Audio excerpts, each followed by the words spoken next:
오늘 하나님의 말씀은 끝나지 않은 이야기라고 말씀으로 여러분과 은혜를 나누길 원합니다. 예술가들에게 미완성의 미학이라고 하는 단어는 낯설지 않은 단어입니다.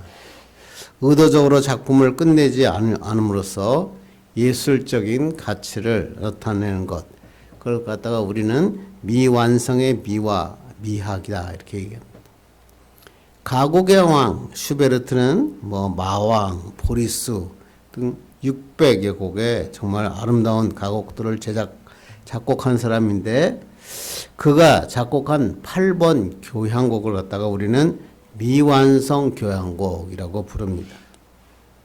마지막이 없이 중간에 그냥 끝나버렸기 때문에 그렇습니다. 25세에 작곡했는데 그로부터 6년 후에 슈베르트가 죽으면서 6년 동안 완성할 시간이 있었음에도 불구하고 이 교향곡을 완성하지 않았습니다. 그랬는데 이 미완성으로 끝났기 때문에 이 8번 교향곡이 더 유명하게 됩니다. 후배 작곡가인 브람스라고 하는 사람은 이 곡은 양식적으로는 분명히 미완성이지만 내용적으로는 결코 미완성이 아니다. 이 두 개의 악장은 어느 것이나 내용이 충실하고 그 아름다운 선율은 사람의 영혼을 끝없는 사랑으로 휘어잡는다. 나는 이렇게 아름다운 교향곡을 들어본 적이 없다라고 극찬합니다. 슈베르트가 전체적인 직감으로 이미 해야 될 모든 것을 다 담아 있었기 때문에 이것은 더 이상 담을 필요가 없었다. 그래서 여기에 멈추었다. 그래서 슈베르트의 8번 교향곡을 미완성 교향곡이라고 그러고 많은 사람들이 그것을 좋아합니다.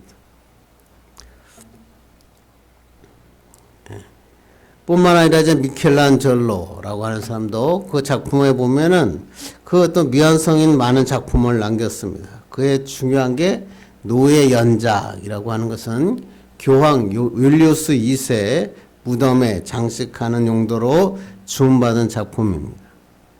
그런데 그가 1534년 피렌체를 떠나면서 그대로 그 작품을 멈추고 맙니다.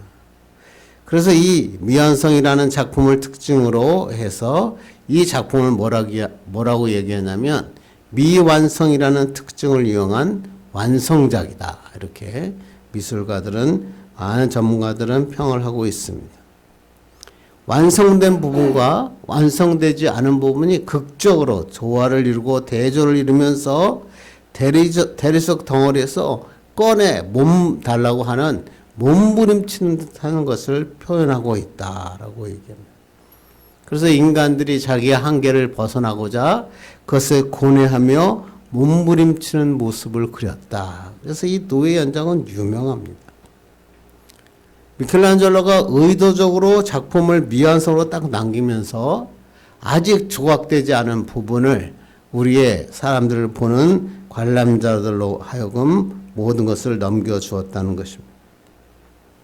이러한 미완성의 미학은 각광을 받고 있습니다.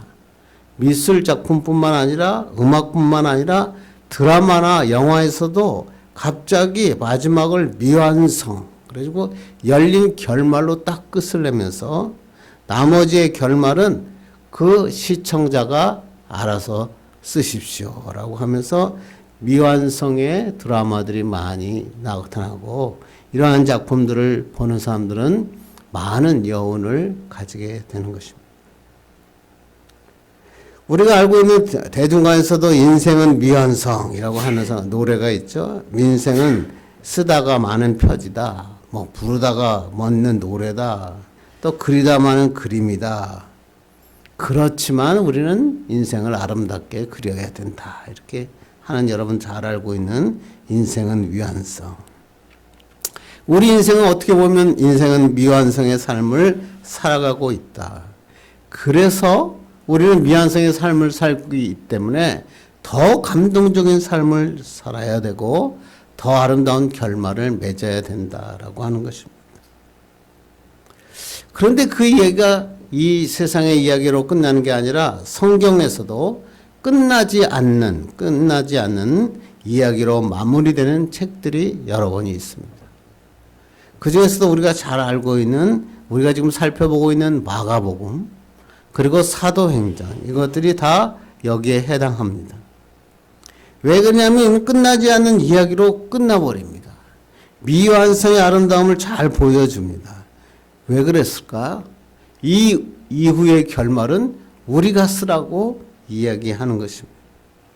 그래서 온누리교회 하영종 목사님이 교회를 창립하면서 그 교회의 표를 X 29라고 하고 표를 걸었습니다. 이게 뭐냐면 사도행전 29장을 우리 온누리교회가 써겠다라고 하는 것을 의미하는 것입니다.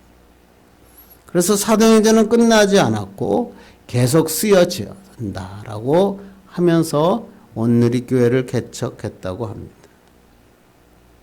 그런데 사도행전뿐만 아니라 우리가 살펴보고 있는 마가복음도 여러분이 아시던 것처럼 그냥 끝나지 않는 이야기로 마가복음이 갑자기 마무리가 됩니다. 그리고 나머지 그 결론은 우리가 써야 된다라고 우리에게 이야기하고 있다고 하는 것입니다. 그러면 마가복음에서 끝나지 않는 이야기는 과연 무엇이고 우리는 어떠한 결말을 써야 되는 것입니까? 오늘 본문이 마가복음의 마지막 부분이면서 동시에 우리가 써야 되는 시작을 알고 있는 본문입니다. 사실 마가복음 쭉 읽으면 저번에 우리가 부활절 때 살펴봤지만 마가복음 16장 8절에서 마가복음 갑자기 끝나고 맙니다. 한번 8절 한번 다 읽겠습니다. 시작. 여자들이 몹시 놀라 떨며 나와 무덤에서 도망하고 무서워하여 아무에게 아무 말도 하지 못하더라. 막달라 마리아, 야고보의 어머니 마리아, 살로메가 예수님의 죽음을 정말 슬퍼하고 애곡하려고 무덤에 갔습니다. 그런데 무덤에 갔더니 무덤이 빈 무덤이었습니다. 그곳에서는 흰옷을 입은 한 사람이 너희가 십자가에 못 박혀 죽은 예수를 찾고 있구나. 그는 부활하셨고 여기에 계시지 않는다라고 이야기합니다. 그리고 오늘 마가복음은 이렇게 갑작스럽게 끝을 딱 맺습니다. 어떻게 보면 미완성, 끝나지 않은 이야기로 마가복음은 종료를 하는 것입니다. 마태복음 보면 제자들에게 성경 명령을 하고 사명을 위임하면서 장면이 끝이 나고 누가복음 하늘로 승천하시는 예수님의 승천을 자세하게 구분하고 있는데 마가복음은 그냥 여기서 갑자기 뚝 하고 마가복음이 끝나는 것입니다. 그리고 이제 마가복음 9절부터는 다시 나머지 부분은 주후 2세기 정도에 이르러서 몇몇 복음서의 사본 필사자들이 다른 복음서의 내용들을 불러다가 이 나머지 부분이 어떻게 되어야 한다라고 하는 것을 생각하면서 거기에다가 첨가한 부분이 우리 오늘 읽은 본문인 것입니다. 왜냐하면 마가복음이 이렇게 끝나면 안 되겠다. 그러면서 어쩔 줄 몰라 해서 그러면 마가복음이 어떤 부분으로 마무리되기를 원하실까 그렇게 생각하면서 그 사람들이 나머지 부분을 결말을 쓰여진 것입니다. 그래서 12절 13절 보겠습니다. 시작. 그 후에 그들 중 두 사람이 걸어서 시골로 갈 때에 예수께서 다른 모양으로 그들에게 나타나시니 두 사람이 가서 남은 제자들에게 알렸으니 역시 믿지 아니하니라. 그래서 마가복음의 9절부터 마지막 20절까지는 가로로 딱 성경을 보시면 가로로 쳐 있습니다. 왜? 필사본 하는 사람들이 첨가한 부분이다라고 이야기하고 오늘 그 첨가한 부분에 부활하신 예수님께서 막달라 마리아에게 나타나시고 마리아가 제자들에게 예수님이 살아나셨다고 그것을 알렸지만 제자들은 믿지 않습니다. 그랬더니 오늘은 부활하신 예수님께서 직접 두 사람의 제자들에게 나타나셨습니다. 여기 언급한 두 사람은 누가복음 24장에는 엠마오로 가던 두 사람이다 라고 이야기하는데 동일인을 얘기하는 것입니다. 이 제자들도 예수님의 부활을 보고 다른 제자들에게서 예수님이 부활하셨음을 나도 만났다라고 이야기했지만 그 제자들 역시 믿지 않았습니다. 제자들은 여전히 지금까지 보여준 불신앙의 모습에서 벗어나지 못했던 것입니다. 그때 예수님께서 어떤 일을 하십니까? 14절 보겠습니다. 시작. 그 후에 11제자가 음식 먹을 때에 예수께서 그들에게 나타나사 그들의 믿음 없는 것과 마음이 완악한 것을 꾸짖으시니 이는 자기가 살아난 것을 본 자들의 말을 믿지 아니함이라라. 마리아가 이야기하고 두 제자가 이야기했지만 제자들은 믿지 않고 있었습니다. 그러자 11제자가 모여서 식사하고 있는 그 자리에 예수님, 부활하신 예수님께서 직접 나타나셨습니다. 그리고 그들에게 그들의 믿음 없음과 마음의 완악함을 책망하십니다. 왜 마리아에게 보여줬던 그 예수님, 두 제자에게 하셨던 그 예수님의 그 모습, 그 부활하신 주님을 믿지 못했느냐라고 불신앙에 대해서 꾸짖으신 것입니다. 그리고 이어서 이렇게 말씀하십니다. 15절입니다. 시작. 또 이르시되 너희는 온 천하에 다니며 만민에게 복음을 전파하라. 너희들이 부활하신 예수님을 믿었다면, 믿음을 가졌다면 이제 온 천하에 다니며 만민에게 복음을 전파하라고 명령하신 것입니다. 마가복음의 마지막 부분은 복음을 전파하는 그 하나님의 명령으로 시작되어야 된다. 그래서 이제는 복음서가 행전으로 바꾸어야 된다고 말씀하신 것입니다. 19절 보겠습니다. 시작. 주 예수께서 말씀을 마치신 후에 하늘로 올려지사 하나님 우편에 앉으시니라.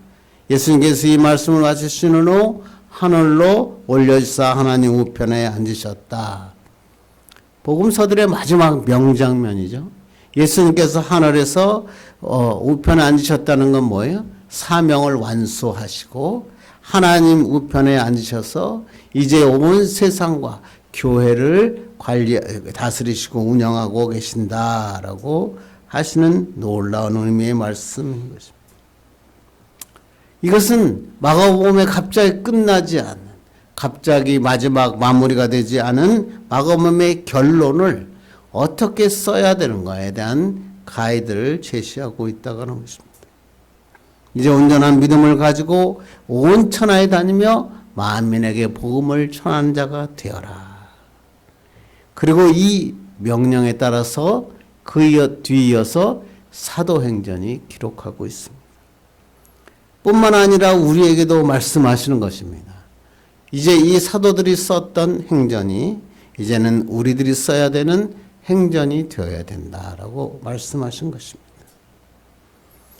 그렇습니다. 마가복음에 끝나지 않은 이야기, 그 마가복음의 결론을 우리가 쓰기 위해서는 우리가 어떻게 해야 됩니까? 그리고 어떠한 결말을 우리가 써야 됩니까? 오늘 본문을 살펴보고 은혜 받기를 간절히 바랍니다. 첫째는 부활의 믿음을 가져라. 끝나지 않은 이야기를 우리가 쓰기 위해서는 예수님께서 부활하셨다는 그 사실을 확실하게 믿어야 됩니다.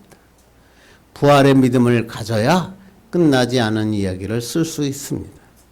오늘 14절 다시 한번 보겠습니다. 시작. 그 후에 11제자가 음식 먹을 때에 예수께서 그들에게 나타나사 그들의 믿음 없는 것과 마음이 완악한 것을 꾸짖으시니 이는 자기가 살아난 것을 본 자들의 말을 믿지 아니함일러라. 예수님께서 제자들의 믿음 없다, 마음에 완악하다라고 책망하셨죠. 그렇다면 이 믿음이 어떤 믿음입니까? 뭐 여러 가지 믿음이 있었죠. 그런데 중요한 믿음은 하나님의 아들이신 예수 그리스도가 이 땅에 오셔서 십자가에 죽으시고 부활하셨다. 이것을 믿어야 된다. 어떤 사람들은 예수님이 죽으심은 믿어요. 십자가에서 못 박히신 것까지는 믿어요. 그런데 부활을 믿지 못하겠다 하는 사람이 많습니다. 왜?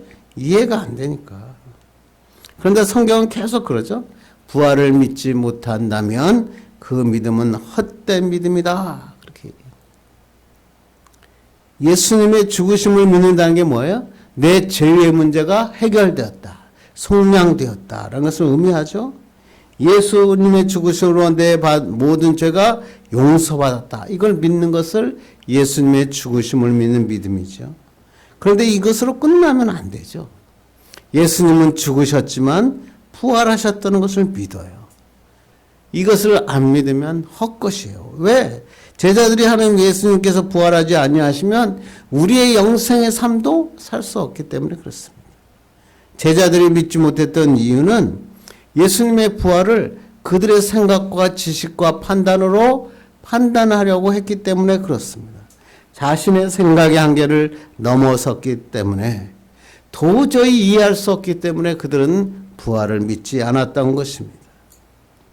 그러나 제자들이 예수님에 대한 부활을 오늘 보여주시고 말씀하실 때 이들이 변화되기 시작합니다. 20절 봅니다. 시작. 제자들이 나가 두루 전파할세 주께서 함께 역사하사 그 따르는 표적으로 말씀을 확실히 증언하시니라. 예수님께서 십자가에 달리셨을 때 다 도망가고 뿔뿔이 흩었던 제자들이 갑자기 며칠 사이에 완전히 변화되죠. 이들이 달라진 것은 예수님의 부활하심을 믿었기 때문이다. 그래서 이 사람들은 예수님을 위하여 온 세상에 나가 복음을 전하기 시작합니다. 순교를 마다하지 않습니다. 내가 죽어도 주님만을 섬기겠다는 것입니다.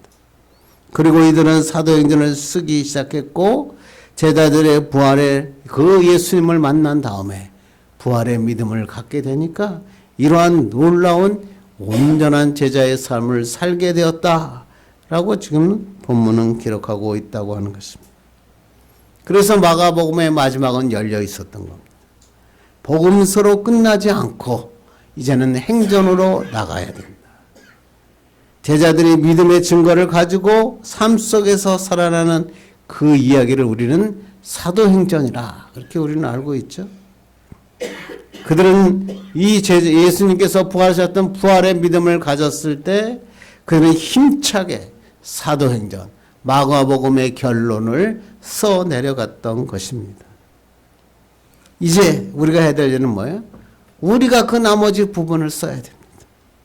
이를 위해서는 우리의 죄의 문제를 해결하시고 십자가에 돌아가신 주님뿐만 아니라 그 주님이 다시 부활하셔서 우리에게 영생의 축복을 주시고 우리와 함께 역사하시고 성령을 우리에게 보내셔서 우리로 살게 하신다는 사실을 믿어야 된다는 것입니다.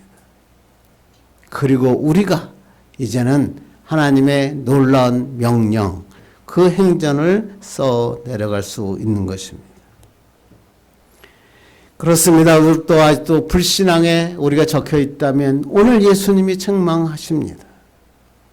또 우리가 신앙생활하고 예수님 앞에 나왔는데 십자가 사건의 언저리에만 그냥 머물러 있다면 정말 하나님께서 오늘 부활하신 예수님을 만나기 바랍니다. 그 예수님의 믿음을 가질 때 어떤 일이 일어났죠? 오순절 성령 강림의 역사가 일어났어요. 우리의 삶에도 성령의 강림의 역사가 일어납니다. 부활의 증인으로 우뚝 세워주신 것입니다. 그래서 사도행전 1장 8절에 뭐예요? 오직 성령이 너에게 임하시면 너희가 권능을 받고 예루살렘과 온 유대와 사마리아 땅 끝까지 이르러 내 증인이 되리라. 하나님이 말씀하십니다. 부활의 주님을 믿으면 우리에게 성령이 임하게 되고 우리는 하나님의 놀라운 증인으로 사용된다고 말씀하시는 것입니다. 여러분들 이러한 축복의 사람들 되기를 간절히 바랍니다. 대학생 선교의 지도자죠. 조시 맥도웰이라고 하는 목사님, 유명한 목사님이죠. 그 목사님이 쓴 책에 회의에서 확신으로라고 하는 책이 있습니다. 이 책에서 저자는 이렇게 자기 얘기를 합니다. 자기가 어린 시절에 그는 알코올 중독자인 아버지로부터 매일 큰 상처를 받고 자라났다고 합니다. 상처와 증오로 똘똘 뭉쳤고 기독교에 대해서 부정하고 비판하던 그런 청년이었다고 합니다. 그런데 그가 대학교 2학년 때 인생의 전환점이 되는 도전 한 가지를 만납니다. 그런 여러 학생들의 삶에서 보니까 유독 유난히 삶의 모습이 다른 한 그룹을 발견하게 됩니다. 그래서 그는 그 중 한 여학생에게 단도직입적으로 물어봤습니다. 어떻게 당신들의 삶은 이렇게 변화되었습니까? 그러자 여학생이 이렇게 얘기합니다. 예수 그리스도입니다. 그러자 조 씨는 이렇게 합니다. 제발 그런 쓰레기 같은 말을 하지 마세요. 나는 교회, 성경, 종교 그런 말만 들어도 넌저리가 납니다. 그래서 그 여학생이 이렇게 얘기합니다. 저는 종교를 말씀드린 게 아닙니다. 저는 부활하신 예수 그리스도를 말한 것입니다. 조씨는 그녀의 말이 뇌리에서 지워지지 않았습니다. 기독교를 반박하는 열세가 부활이라는 사실, 예수 그리스도의 부활만 부정한다면 이 기독교를 반박할 수 있다라는 것을 알게 되었습니다. 그래서 그는 예수님의 부활은 허구이다라고 하는 것 사실을 증명하기 위해서 수많은 도서관을 지르면서 자료들을 철저하게 준비하고 연구했습니다. 그런데 이 연구를 통해서 그 놀라운 일이 일어났습니다. 모든 증거들을 살피며 직접적으로 연구하던 그가 단 한 가지 결론에 도달합니다. 예수 그리스도의 부활은 역사상 가장 확고한 사실 중 하나다. 예수님의 부활은 확실한 진리다라는 것을 깨닫게 된 것입니다. 그래서 밤을 새워서 조 씨는 결국 예수님께 모든 것을 떼놓고 무릎을 꿇고 눈물을 흘리며 간구했습니다. 예수님께서 자신의 삶 가운데 들어오셔서 자기의 죄를 용서해달라고 하나님 앞에 간구했던 것입니다. 그러자 삶에 놀라운 변화가 일어납니다. 어린 시절의 상처 때문에 죽이고 싶었고 미워했던 아버지를 용서하게 됩니다. 내주하신 성령님의 강권하심으로 아버지를 찾아가서 아버지에게 아버지 사랑합니다 라고 얘기합니다. 아버지가 울면서 그 아들에게 이렇게 묻습니다. 너는 어떻게 나 같은 아버지를 사랑할 수 있니? 예수님께서 내 인생 가운데 행하신 일을 내 인생 가운데 하실 수만 있다면 나도 그분을 알고 싶구나. 아들의 변화를 본 아버지도 예수 그리스도를 영접하는 놀라운 사건이 일어나는 것입니다. 그래서 이 이야기를 담은 책이 바로 회의에서 확신으로라고 하는 책입니다. 회의론자였던 그가 부활의 믿음을 가질 때 누구보다도 확신에 찬 기독교 변증가로 활동하고 많은 젊은이들에게 확실한 메시지를 전하는 자가 되었다는 것입니다. 부활의 믿음을 가진 자와 부활의 믿음을 가지지 못한 자는 이렇게 차이가 많습니다. 특별히 삶에서 완전히 달라집니다. 부활의 믿음을 가지게 되면 우리가 영원히 살게 됩니다. 소망을 갖게 됩니다. 신앙생활에 원동력이 생깁니다. 비전을 가지게 됩니다. 능력 있는 그리스도인으로 살게 됩니다. 부활의 소망은 우리의 미래에 대한 확신과 하나님의 함께 하심에 대한 청사진을 그대로 그리게 하시기 때문에 그렇습니다. 그래서 사도 바울은 이렇게 하죠. 그리스도께서 만일 다시 살아나지 못하셨다면 우리가 전파하는 것도 헛것이요 또 너희의 믿음도 헛것이며 라고 말했습니다. 그렇습니다. 부활의 믿음이 없으면 모든 것이 헛것입니다. 이제는 우리가 부활의 믿음을 가지고 끝없는 그 끝나지 않은 마가복음의 마지막 부분을 결론을 써내려가는 하나님의 사람들 되기를 간절히 바랍니다. 두 번째는 복음을 전해야 한다. 끝나지 않은 우리가 이야기를 쓰기 위해서는 먼저 부활의 믿음을 가져야 될 뿐만 아니라 복음을 전하는 자가 되어야 됩니다. 15절 16절 보겠습니다. 시작. 또 이르시되 너희는 온 천하에 다니며 만민에게 복음을 전파하라. 믿고 세례를 받는 사람은 구원을 얻을 것이요 믿지 않는 사람은 정죄를 받으리라. 예수님께서 앞에서 제자들에게 부활의 믿음을 가져라. 예수님께서 부활하셨다는 것을 믿어라. 그렇게 말씀하신 후에 그들에게 바로 최종 명령, 사명을 주시죠. 복음을 전파하라. 부활을 믿지 않았던 제자들에게 복음 전파의 명령이 주어진 것입니다. 이것은 이 공관복음에 모두 다 똑같이 기록하고 있습니다. 우리가 잘 아는 마태복음 28장 19절로 20절 봅니다. 시작. 그러므로 너희는 가서 모든 민족을 제자로 삼아 아버지와 아들과 성령의 이름으로 세례를 베풀고 내가 너에게 분부한 모든 것을 가르쳐 지키게 하라. 볼지어다 내가 세상 끝날까지 너희와 항상 함께 있으리라 하시니라. 예수님의 최종 명령, 마지막 명령, 이 메시지를 가지고 세상 가운데 나아가라. 그러니까 예수님의 삶은 세상에 나가야 되는 것입니다. 그런데 성경은 항상 기록하기를 이렇게 나갈 때 예수님은 그냥 보내시지 않는다는 거예요. 그래서 오늘 성경에 보면 그러므로라고 하는 것이 앞에 있잖아요. 이 그러므로 앞에가 중요해요. 그 앞에가 뭐라고 기록되어 있냐면 18절 보겠습니다. 시작. 예수께서 나와 말씀하여 이르시되 하늘과 땅의 모든 권세를 내게 주셨으니 너희는 복음을 전파하라. 그런데 왜요? 물어보았더니 예수님께서 하늘과 땅의 모든 권세를 우리에게 주셨으므로 그러므로 이제 나가서 땅끝까지 이르러 증인이 되라. 그러니까 예수님의 사명을 감당한다고 우리가 마음을 먹고 결정하면 하나님이 놀라운 능력을 부어주신다는 거예요. 그게 오늘 본문은 이렇게 기록하고 있습니다. 17절 18절입니다. 시작. 믿는 자들에게는 이런 표적이 따르니 곧 그들이 내 이름으로 귀신을 쫓아내며 새 방언을 말하며 뱀을 집어올리며 무슨 독을 마실지라도 해를 받지 아니하며 병든 사람에게 손을 얹어 나으리라 하시더라. 예수님께서 오늘 그들에게 사도들의 제자들에게 나가서 사도행전을 기록하라. 그러면 너에게 네 가지 표적이 따를 것이다. 그랬어요.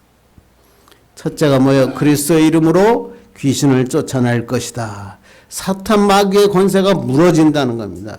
이 세상의 악한 영들이 무너지고 만다. 둘째는 새 방언을 말한다. 이게 뭐예요? 예수님의 성령의 오순절 사건을 얘기하는 거예요. 실제로 사도행전을 하면 이 성령 강림의 역사가 막 일어나죠. 복음이 강력하게 전파되는 것마다 성령의 역사가 일어났다. 하나님의 말씀을 들을 때 놀라운 기쁨과 기적이 일어났다라고 하는 거죠. 셋째가 뭐예요? 뱀을 집어 올려 무슨 독을 마실지라도 해를 받지 않다. 사도 바울이 멜리데 섬에서 독사에게 물렸습니다. 다 죽는다 알았더니 뱀을 불 속에 던져버리고 난 후에도 아무런 해를 입지 않았어요. 그래서 거기 있는 섬들이 바울을 신으로까지 모시려고 했던 것. 여러분 너무 기억하시죠? 마지막으로는 뭐예요? 병든 사람에게 손을 얹으면 나갈 것이라. 베드로가 이런 하나님의 놀라운 축복을 받으니까 미문에 남아있는 자에게 손을 내밀어 내게 있는 것은 내게 주노니 일어나 걸어라. 그러니까 벌떡벌떡 일어나요. 그 병든 자들이 일어나요. 고침을 받아요. 눈먼 자가 깨어나는 역사가 일어났다. 그래서 사도행전을 보면 이런 역사들로 쫙 기록되어 있다. 무슨 얘기예요? 하나님의 사명을 감당하기로 결정하면 하나님께서 능력을 부어주신다. 모든 환경, 여건, 필요한 것을 공급해 주신다는 거예요. 구약의 모세가 홍해를 갈랐어요. 반석에서 그냥 물이 솟아나게 했어요. 그건 뭐냐면 모세가 그런 능력을 가진 사람이 아니에요. 하나님께서 그를 통해서 이스라엘 백성을 하나님의 백성으로 삼고 인도해야 되는 사명을 그를 통해서 이루셨기 때문에 그래요. 그래서 모세는 능력이 없는 자지만 그가 홍해를 향해 칠 때 홍해가 갈라진 것이고 반석에 물이 새어난 것입니다. 예수님도 신약 성경에 와서 뭐라고 얘기했어요? 너희는 먼저 그의 나라와 그의 의를 구하라. 그리하면 이 모든 것을 너희에게 더하시리라. 모든 세상의 것들 다 주시겠다고 말씀하십니다. 그런데 많은 사람들은 이것을 거꾸로 하죠. 하나님께 재물 달라고 그럽니다. 하나님 앞에 취직하게 해달라고 합니다. 성공하게 해달라고 합니다. 건강 달라고 합니다. 능력 달라고 그냥 애를 쓰며 때를 쓰며 기도합니다. 그리고 이렇게 하죠. 이런 것들을 주님 하나님이 나에게 주신다면 내가 하나님의 일을 하겠습니다. 그런데 성경은 거꾸로 얘기하죠. 먼저 하나님의 나라와 의를 구하라. 그러면 이 모든 것 필요한 것 다 너에게 주겠다. 오늘도 그거죠. 주의 일을 하는 사람에겐 능력도 부어주시겠다는 거죠. 복음이 선포되는 것은 성령 하나님이 함께 하시기 때문에 기적이 일어나는 것입니다. 제자들 이 말씀에 순종하여 그들이 살아있는 이야기를 써내기 시작하였습니다. 그게 바로 사도행전이고 땅 끝까지 이르러 복음을 증거하는 성령 행전을 그들은 기록하게 되었다라고 하는 것입니다. 그런데 사도행전도 가만 쭉 여기다가 28장에 갑자기 딱 끝납니다. 미완성으로 마무리합니다. 왜? 끝나지 않은 이야기를 우리가 써야 된다라고 하는 것입니다. 그렇습니다. 이제부터는 우리가 예수님의 명령에 따라서 끝나지 않는 부분, 하나님의 복음을 증거하는 삶, 입으로 적언하고 삶으로 전하는 그러한 사람으로 살아야 되는 것입니다. 이것이 바로 마가복음의 끝나지 않은 이야기, 열어놓으신 하나님의 말씀인 것입니다. 그래서 우리는 사나 죽으나 주님만 붙잡고 주님의 복음을 전하는 자가 되기를 간절히 바랍니다. 브루스 윌슨이라고 하는 밀림 속의 십자가라고 하는 책을 쓴 분이죠. 400년 동안 외부 사람이 들어가지 못했던 콜롬비아 정글에 모틸던이라고 하는 부족에게 복음을 전한 선교사가 바로 브루스 올슨입니다. 그는 16살 때 선교사의 부름을 받았고 모틸던 부족에게 아무도 복음을 전하지 못했다는 말을 강의 시간에 듣습니다. 그리고 마음이 막 뜨거워집니다. 그리고 그는 글쎄 19살에 그곳으로 들어갑니다. 이기적이고 잔인한 모틸던 부족은 적군에 오는 사람들을 모두 죽였고 아이들이 고아가 되면 그냥 표범하게 던져 죽게 했고 나이 많은 노인들은 그냥 길거리에 버렸다고 합니다.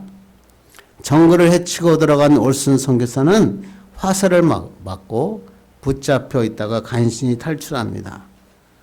그런데 다 도망갈 줄 알았는데 그가 거기서 치료를 받고는 다시 글로 돌아온 것입니다. 붙잡혀서 매를 맞고 창에 찔리고 온갖 고통을 당하면서도 그는 하나님의 함께 하심을 믿었습니다. 모틸던 부족은 그의 얼굴에 늘 기쁨이 있는 것을 보고 이해할 수가 없었습니다. 그래서 이 사람이 여기에 왜 들어왔는가 호기심이 생긴 사람들이 모였습니다. 자꾸만 그 사람과 윌슨과 대화를 하기 시작했고 그들이 하나 둘씩 하나님 앞으로 돌아오는 역사가 일어난 것입니다. 그 이후에 이 올슨 선교사는 고아들을 돌보기 시작했고 노인을 돌보는 역사를 일으켰습니다. 부족 마을에 최초로 보건소라는 게 생겼고 학교가 세워집니다. 자신의 부족뿐만 아니라 이웃 부족까지 돌보는 일이 이 부족에 의해서 일어났던 것입니다. 포악했던 부족 마을이 복음의 센터로 바뀌어진 것입니다. 한 번은 올슨 선교사가 그 방군에 총을 맞고 붙잡혔습니다. 4개월 동안 그 방군에 묶여서 지냈습니다. 그런데 그곳에서도 웃음을 잃지 않고 찬양하고 나가는 걸 보면서 방군들이 묻습니다. 도대체 못하는 사람이요? 왜 이 정글까지 와서 이 고생을 하고 있어? 그래서 하자 그들에게 복음을 전합니다. 요리법도 가르쳐 줍니다. 글도 가르쳐 줍니다. 치과 진료도 해줬습니다. 얼마 시간이 안 지나서 글쎄 그 게릴라 120명 전원이 예수님을 영접하는 놀라운 일이 일어났습니다. 지금도 이 올순 선교사는 온갖 위험 속에서 40년 동안 이 부족들을 섬기고 있다고 합니다. 밀림을 찾아간 기자가 묻습니다. 어떻게 이렇게 힘들고 어려운데 포기하지 않고 이렇게 포기할 마음이 없었습니까? 하나님께 원망이 들지 않았습니까? 그러자 그가 대답합니다. 예, 저 혼자라면 이곳에 결코 오지 못했을 것입니다. 그리고 이겨내지 못했을 것입니다. 외로움과 위험 앞에 나는 넘어졌을 것입니다. 그러나 하나님은 나와 함께 하셨습니다. 하나님의 임재하심으로 나는 하나님의 놀라운 일을 이룰 수 있었던 것입니다.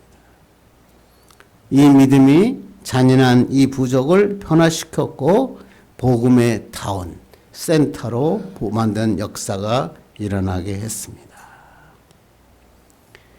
복음 전파는 사명을 가지기만 하면 나머지는 주님이 책임져 주시겠다는 것입니다. 성령의 임재를 통해서 예수님의 능력을 감당할 수 있도록 예수님이 부어주시겠다고 하는 것입니다. 이것이 우리가 써야 하는 결론입니다. 우리가 하나님의 일을 하겠다고 마음 먹으면 하나님이 모든 것을 채워주시고 부족함이 없도록 만들어 주십니다. 이제 말씀을 맺으려고 합니다. 이제 예수님께서는 마가복음을 갑자기 미완성, 끝나지 않은 이야기로 끝나시고 그 다음에 나머지 부분을 우리가 쓰기를 원하셨습니다. 그러면서 우리에게 가이드를 해줍니다. 내가 너희들에게 마가복음의 나머지 부분을 써야 될 부분은 먼저 부활하신 예수님을 확실히 믿는 믿음을 가져라. 그리고 그 믿음을 가지고 나가서 복음을 전하는 자가 되어라. 그러면 내가 너에게 필요한 모든 것을 내가 갚아 보호해 주시겠다라고 말씀하신 것입니다. 이렇게 나가면 하나님께서 능력 주시고 표적과 기사를 경험하게 하시고 소망을 가지게 하십니다. 여러분도 이러한 마가복음에 끝나지 않은 부분을 써내려가는 축복의 사람 되기를 간절히 바랍니다. 기도하겠습니다. 하나님 감사합니다. 오늘도 우리에게 말씀하여 주시고